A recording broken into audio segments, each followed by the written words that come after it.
वैसे तो इक़्तिदार के हिसाब का बुनियादी कुलिया ही ये है कि इसका कोई कुलिया नहीं। जो भी किया जाए, जैसे भी किया जाए, बस ताकत के मरकज से जुड़ा जाए। अब इसे ही कुलिया मानकर अमेरिका, रूस, चीन, भारत और बरतानिया समेत किसी भी मुल्क को इस पर रखकर तोल लिया जाए तो इसकी हक्कानियत मजीद वाज़ेह हो जाएगी। मगर पाकिस्तान की सियासत को इस कुलिये पर परखा जाए तो शायद इसे सनद आला नसीब हो जाए। और तो और भारतीय मीडिया के सामने भी अपनी शोला बयानी में रत्ती बराबर कमी के रवादार नहीं रहे। इसी का तो नतीजा है कि ताकत का मरकज इनकी तरफ मुतवज्जह हुआ और फिर इन्हें अपना बना लिया। मौजूदा सियासी बहस इस बात की मतकाजी है कि जनाब वजीर आजम इमरान खान के इन बयानात को याद किया जाए और रिकॉर्ड का हिस्सा एक बार फिर से बनाया जाए। एक बार तो इमरान खान साहब एक निजी महफिल में बैठे थे। तरंग में आकर कहने लगे कि 20,000 बंदा इकट्ठा कर लो तो जनरल का पेशाब निकल जाता है। किसी मनचले ने वहां बैठकर इनकी वीडियो बना ली और किसी दिलजले ने मौका महल देखते हुए अपलोड कर दी।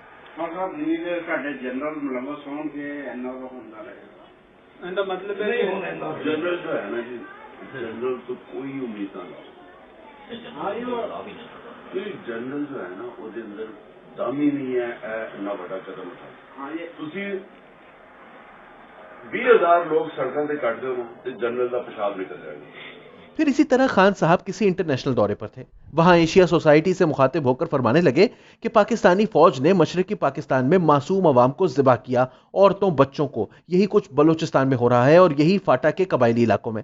एक फौजी की नफ्सियात में ही अवाम से डील करना नहीं होता, इनकी ट्रेनिंग नहीं होती। इनका जब कोई साथी मर जाता है तो वो दुश्मन से बदला लेते हैं, लेकिन इस जंग में वाज़ेह दुश्मन ही नहीं। यही वजह है कि मावराए अदालत कत्ल और जिनसी ज़्यादतियां की जाती हैं।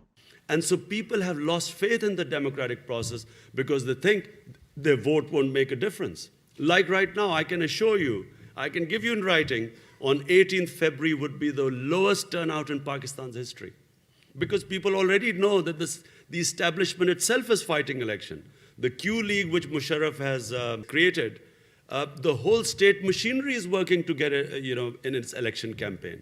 And everyone can see it. एक और मौके पर तुलबा से मुखातिब होकर कहा कि हमारी फौज अपने ही लोगों पर बम बरसा रही है। इसके गैर इखलाकीपन के बारे में सोचिए कि ये कितना बहीमाना है। आप अपने ही लोगों पर बमबारी कैसे कर सकते हैं?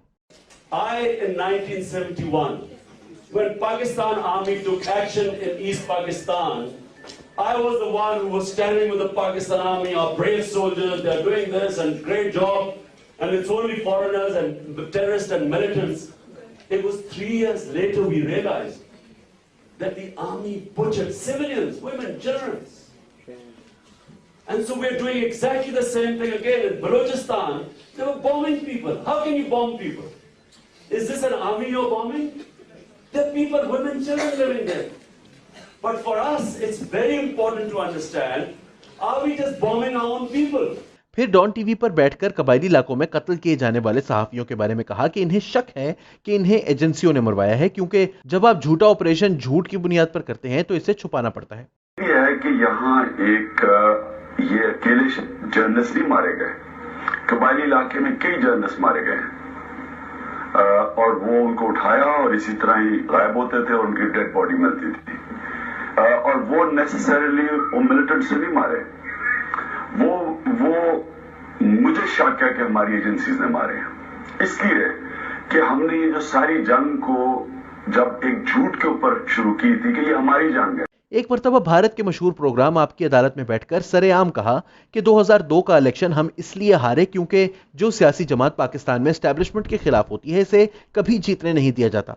इस ज़मन में उन्होंने मुस्लिम लीग नवाज की मिसाल भी दी कि 1997 में इनकी मुल्क में 2/3 अक्सरियत थी, मगर जब एस्टैब्लिशमेंट इनके खिलाफ हो गई तो इन्हें पूरे मुल्क से कुल मिलाकर 17 नशिस्तें ही मैसर आईं। यहां तक मैं और मेरा पाकिस्तान के सफ़ा नंबर 310 पर पाकिस्तान की इंटेलिजेंस एजेंसीज पर फरकावारियत और दहशतगर्दी फैलाने का इल्ज़ाम भी लगा चुके हैं, जिसके साथ ही वो ये भी लिख चुके हैं कि मीडिया पर असरअंदाज होकर इसे सवात ऑपरेशन के लिए राह हमवार करने के काम पर लगा दिया गया। एक सहाफ़ी ने मुझे बताया कि इंटेलिजेंस एजेंसीज के लोग कहते हैं कि तालिबान के खिलाफ खबरें फ्रंट पेज पर लगाओ, और फिर ये लिखते हैं कि सहाफ़ी ने इन्हें बताया कि एजेंसियां तालिबान से फिक्री कुर्बत रखने वाले देवबंदी मकतबा फ़िक्र को बेदस्तो पा करने और फिरका वाराना टकराव को हवा देने के दर पे थी। अब ये तो हैं वो फरमुदाते इमरानिया जो कि मुख्तलिफ मौके पर एस्टैब्लिशमेंट के खिलाफ कहे गए। ऐसे में अब गद्दार कौन है कौन नहीं, इसका फैसला आइन की रोशनी में ही किया जाए तो बेहतर है। और इसका आर्टिकल 6 वाज़ेह अल्फाज में कहता है कि सिर्फ आइन तोड़ना ही गद्दारी है।